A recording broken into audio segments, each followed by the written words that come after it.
Broadcasting from the business capital of the world, this is the Podcast Business News Network.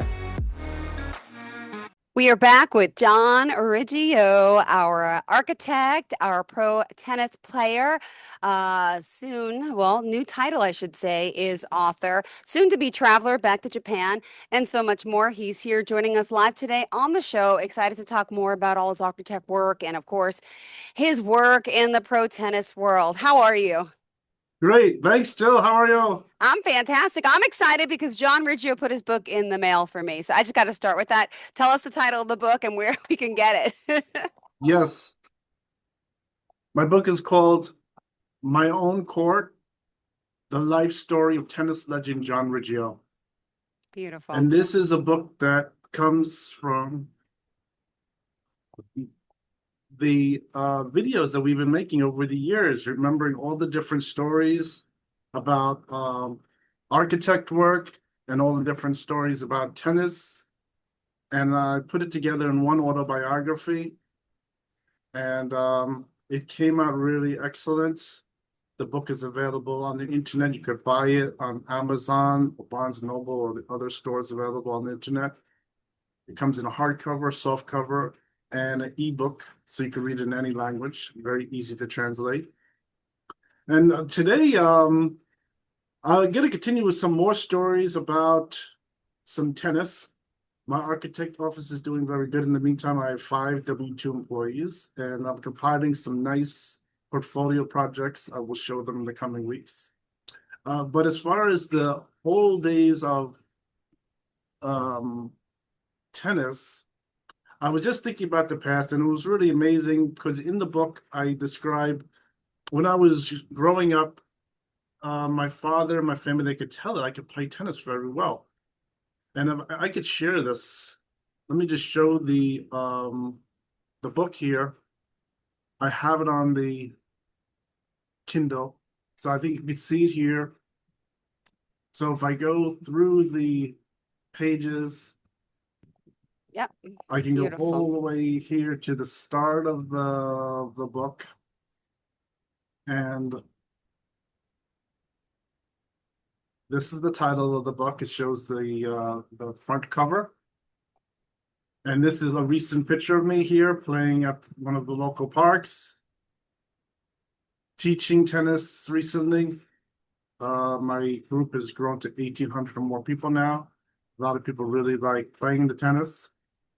And so what happens here is just in the origins of my tennis journey, which is chapter 1, is it says whole story about my family. So I included a lot of stories about my father, my grandfather, even my great-grandparents here pictured in this photograph. And they could tell that I could play excellent tennis. So my father pretty much said that to play professional tennis, that I should always play honest tennis, should never cheat. And he just told me quickly that he had some knowledge about pro tennis players. And this knowledge, it came through his father. So it says that in the initial part of my book, how my grandfather, who started off like a lot of people coming to America, he came here with his parents also. And he ended up working just like a regular job here at the paper mill in New Jersey. A lot of people used to take to this kind of job, and he slowly built his way up to own a business in Brooklyn. And from that, when he was older, he got into investing in sport players. He got his license to do it. He must have been in his 60s. And I noticed people who train players, sponsor players, the older they are, the better. If you're younger, there's a lot of dangers involved. When I notice when people are older, they have a lot more experience. They could handle things like that. And so in the book, I was just saying very briefly about my grandfather and my father. I had some knowledge about sports, tennis players, some boxers, and I think the basic story from that experience was really just to play honest. And if you're a player and you play honest, the whole thing is going to work out better, especially if you're a winning player, if you really have the talent to play. So when I was able to really break the records when I was so young with my family, my father could tell I could probably make it as a pro player. And so I was specifically saying that here about my relatives. And here it just says briefly about how my grandfather, he got into some sponsoring, and that sponsoring turned out to work out pretty good. But I think one interesting thing is where we are, some of the people he sponsored are somewhat known to everyone. In tennis, he was really one of the sponsors of Arthur Ashe. And in boxing, he was one of the sponsors of Rocky Marciano. I think everyone heard of that name from years ago. He was a well-known boxer. So there were some other ones too. I tried to remember the names of who else he was involved with sponsoring. But he had a large family. He ended up having 9 children. My father was one of the children. And but in fact, my father took to going to the sporting events with his father, my grandfather. So my grandfather was doing so good in this at older age that he even started using the name Rizzo. Rizzo usually means that you're really achieving somehow. And this is just the name he was using. And the name even went down in the census. They started to use this name. No, I think he just used it as like a sport name, like a player would make up a fake name to use in sports, and that's what he was doing. So that was one very interesting thing. And I was watching one of the Arthur Ashe's videos, and he was saying that he got into tennis by someone named, nice guy named Rizzo, he said. So that was really my grandfather. But since my grandfather had already passed away, and when I was young, my father had also died at a young age from his health. He had injuries from World War II, and he eventually died of cancer. But from the basic knowledge I was told to really play honestly is all I needed to go. So then 1 year after my father had passed away at a young age of 8 years old, the next year, just by chance, my mother bought this Prince tennis racket that I really wanted from a pro shop, and the local pro shop of Patrick Mulroney sponsored me when my mother brought the tennis racket back all bent. He could tell in 2 seconds. The same thing that my father noticed. If you can bend the racket like that, you must have the ability to play pro tennis. And that's what I was immediately sponsored. So this whole thing really, I started to then build on my own. I had the basic knowledge just to play honest. And then the input coming from Patrick Mulroney really just gave me the basic direction on how to start to play tennis. And that was really for me to just find my way in tennis. And I think with this book, it's very interesting. It starts off with that base knowledge from my grandfather, and then goes to my father telling me about how to play, that I have the ability to play, and then after that, getting my sponsorship, Patrick Mulrooney, and the pro shop, and then taking it from there. So that's what was happening, and so I think I didn't talk about my grandfather in detail too much here. I didn't want to distract people reading the book, going off, then they start researching other players, and then they put my book down and they don't want to read about it. There's better they would just get the basic idea, which is really the knowledge that I had just to play honestly. And in fact, when I was younger, um, we used to go to watch the Mets, the New York Mets, and they used to have the Shea Stadium back then. So my father, my mother, my brothers, we all used to get in the car. We used to drive down to Shea Stadium, Me and that's too. what my father was telling me, that across the street was the tennis. Yeah.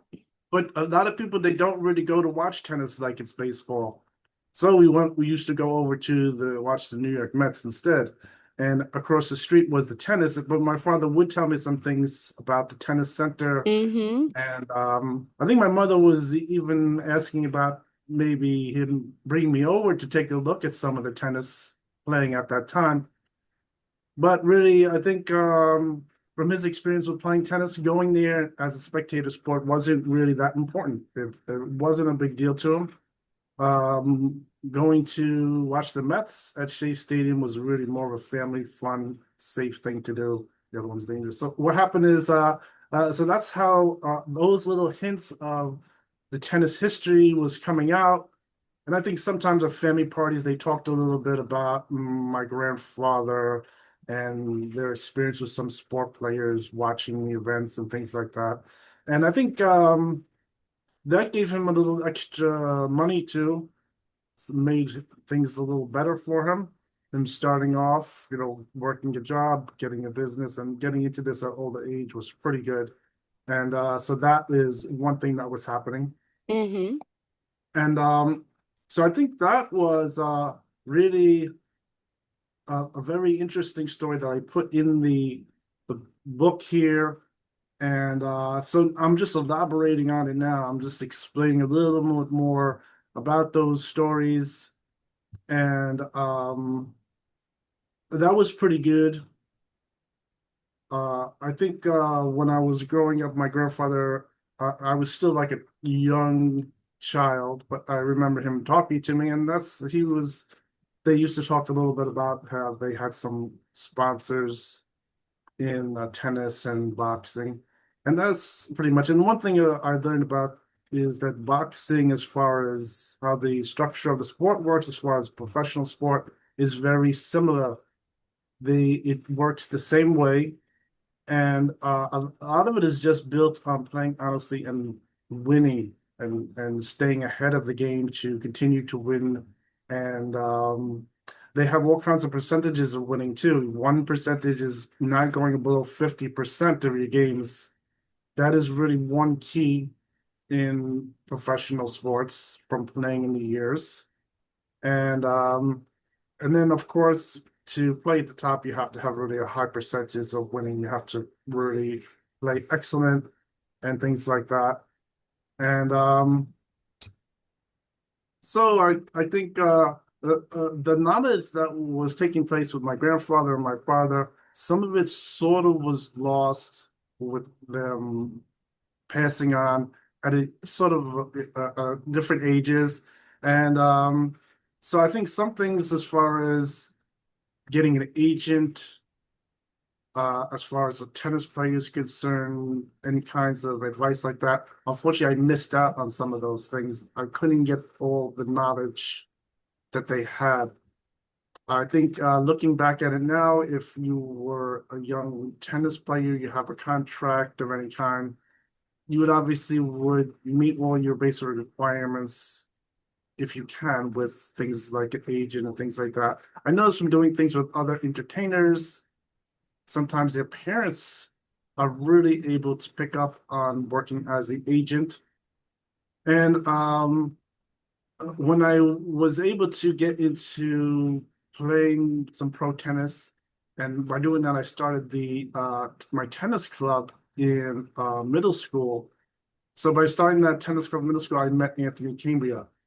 Anthony Cambria was explaining to me at the time that he had a choice. He could either sign on as my agent or he could sign on as my administrative coach.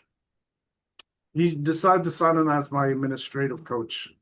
He had the ability to do that. He had the position to do that kind of work, which very few people are able to do something like that and really work in the ATP and tennis world. And then I think the only downfall of that, which he was explaining to me, was finding really a good agent that is willing to really give you hard money to spend for yourself instead of going with too much work on the side. I would be able to collect more money, things like that. But for some reason, he wasn't able to have both of those roles. He could only do one of them. He could either do the agent or the administrative coach. And I think looking back at it now, as far as his position, the administrative coach is much more valuable. The agent, it solves a lot of problems. I think one interesting thing about not having an agent was, let me just close the screen here. one about not having an agent is it puts more pressure on the parents. And I think one interesting story along with this was when I was playing tennis and I used to win the matches, sometimes there was some kind of outrage by my opponents. I don't know how to explain it, but somehow the phone would start ringing. And if you pick up the phone, no one's there. And this started to put some pressure on, particularly my mother. So when the phone was ringing at home, in the old days, we had these old line phones, so there's really just one main phone in the house. Everyone didn't have their cell phone back there. It was right before cell phones. We just started to get the wireless hardline phone too, where you could take the phone and walk around the house with it without staying within like 6 feet of the telephone. But there's still just one phone number. So whenever the phone rang, it started to unnerve my mother. And she ended up buying this little toy device that makes all kinds of siren noises, like a fire siren, a police siren. And when the phone would ring, she'd pick up the phone, no one was there, and she'd press the button on this little toy, and it would make noises, hoping they'd go away.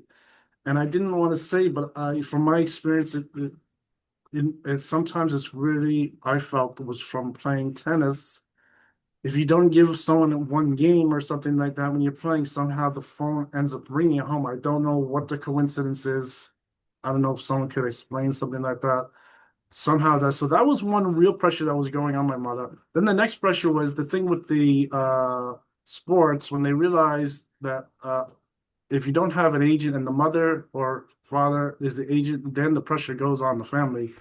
And I felt that personally, my mother started to really pass on a little, sort of had the feeling that she was becoming like a victim of identity theft because the mother usually went and got all my supplies from the pro shop, went and got the rackets. Every time the racket would break, she'd go get the racket, get a new one, bring it back to me. If the stringing broke, she'd go get professional stringing, go bring it back to me, things like that.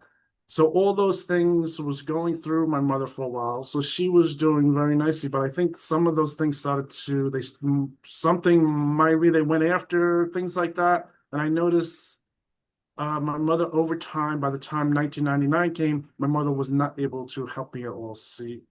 Did not do anything with tennis.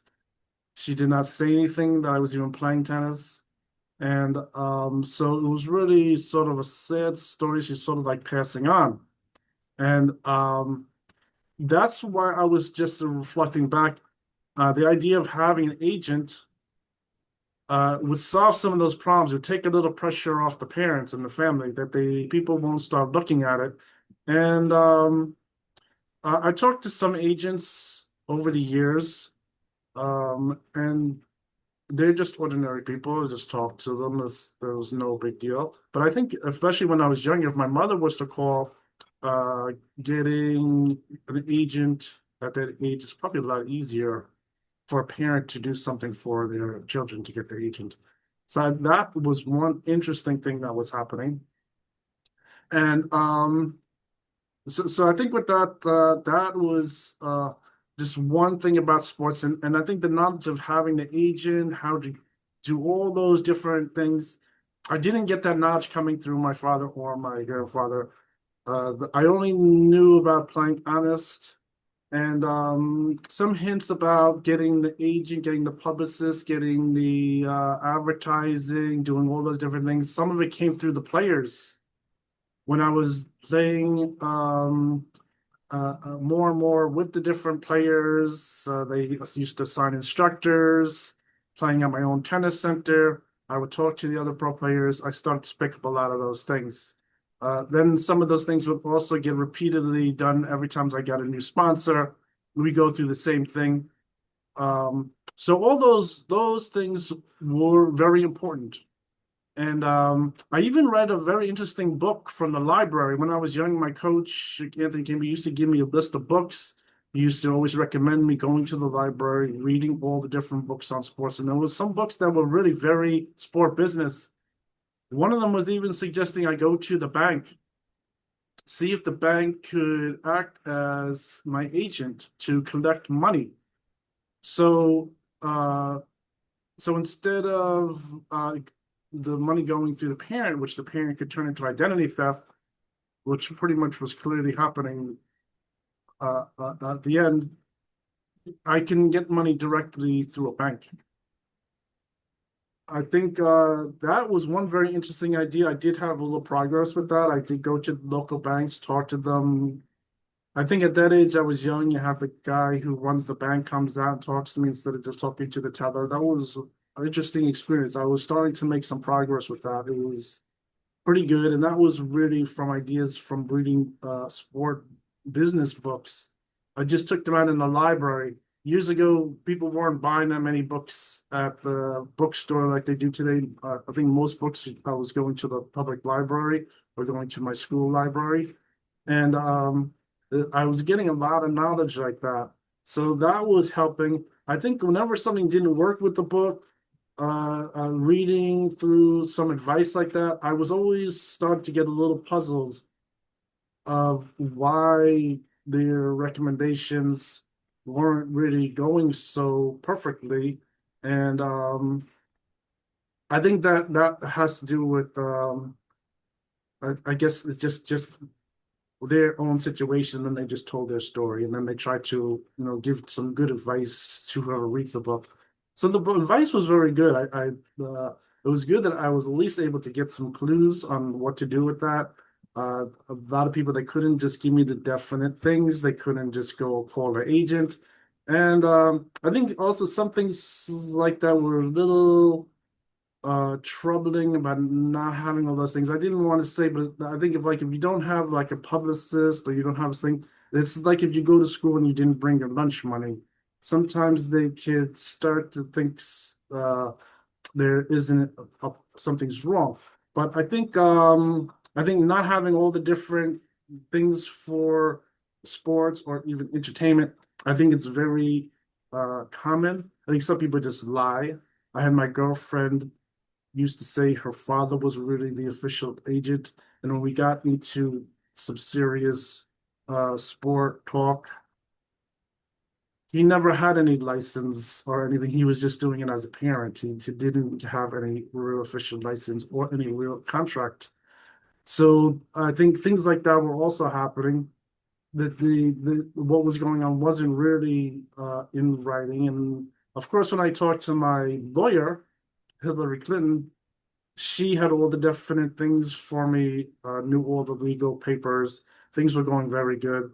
I had a publicist for a while at that time. So things were okay. And so that was very interesting. And so I think going back to the start of the story is really, yeah, my grandfather uh, invested in some players and he had the author Ash there. And in fact, my picture is on the Facebook. Just by chance, Brother, they had. really Let me get the pull it Facebook. up. Let's get the. Let me just get this here. Let's just share it again. Who's that? Okay. All right. Okay, so this here shows some photos. Let's get the albums. Okay.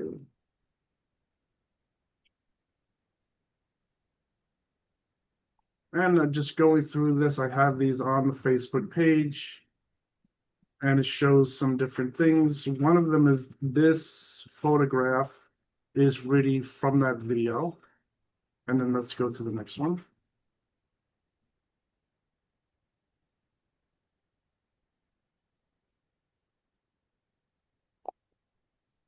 Okay, is this here? All right, so this is the video here, and let's see if the video turns on. Sure. So this is just by chance, Author Ish is making his talk here on Tony Roach's video, and I'm here in the background. This is the strangest thing. I think when I was there, Author Ish in particular was just still coaching. He was like a year before he fully retired.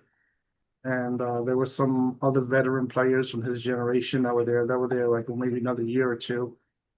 And this is here in the picture, and I'm here on the right side.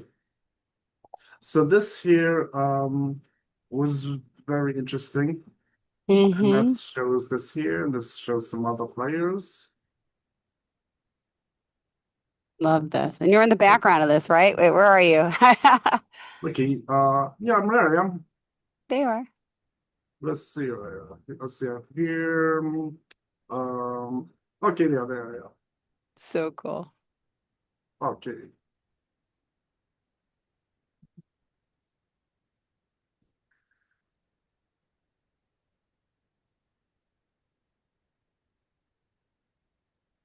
Okay, there. So that's me just looking over at the camera. And I think at the time I walked over there and I saw them recording this, and I didn't think about it too much, but it was true. It was my chance to somehow get into some kind of video on this. That's amazing you found And this. And that is, it was amazing. Years later, I was just watching this video on the tennis because I remember the Tony Roach. hmm He taught me some tennis and everything. And when I was reading this, it turns out I was pictured here in his video, which is pretty good. They didn't edit me out, so that was nice. And so this is here, and this is just me pictured here. I had my new sweats on that I had just bought, and did pretty good. I think in this the only time I didn't have time to get a haircut. That was oh, my hair was very long. I think when you're young, especially, your hair goes very fast, and I didn't really have time to get a haircut in that whole summer. hmm And that was really one interesting thing about it. I Amazing. usually had shorter hair most of the time. I Oh, didn't really have longer hair, and this is what's going on here. And then I think at that time they had all kinds of things like this, like the Sports Illustrated pin, all kinds of things like that. Yeah, this is another just still image. Sure, that's the picture there. But I think this whole thing with Arthur Ashe in the picture is just a crazy coincidence. There's some other players my grandfather did sponsor at the time.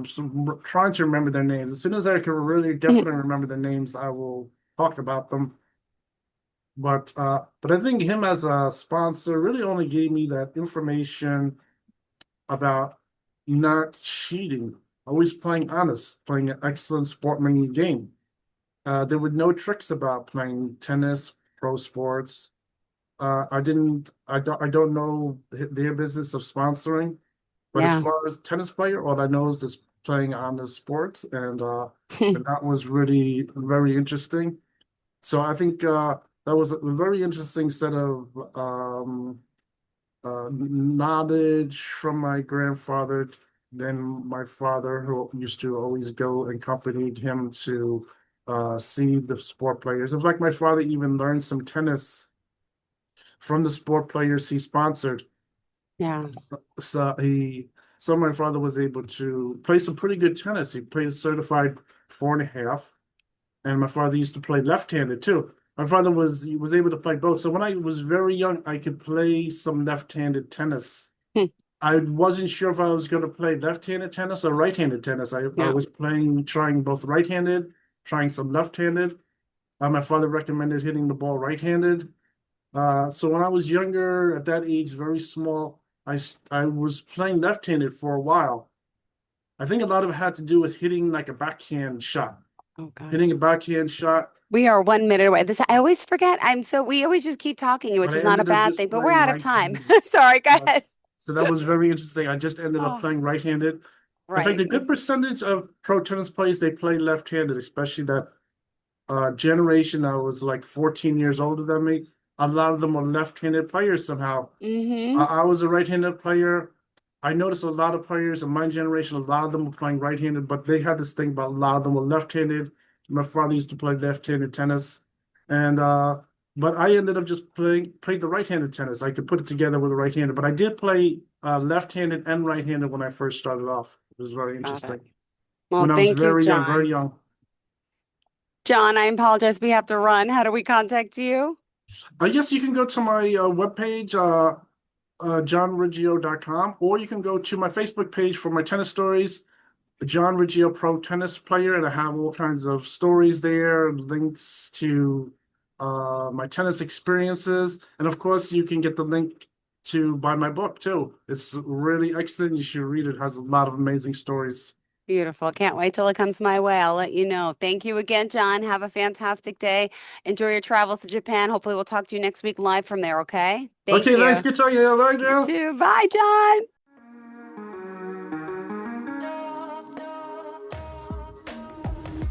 Broadcasting from the business capital of the world, this is the Podcast Business News Network.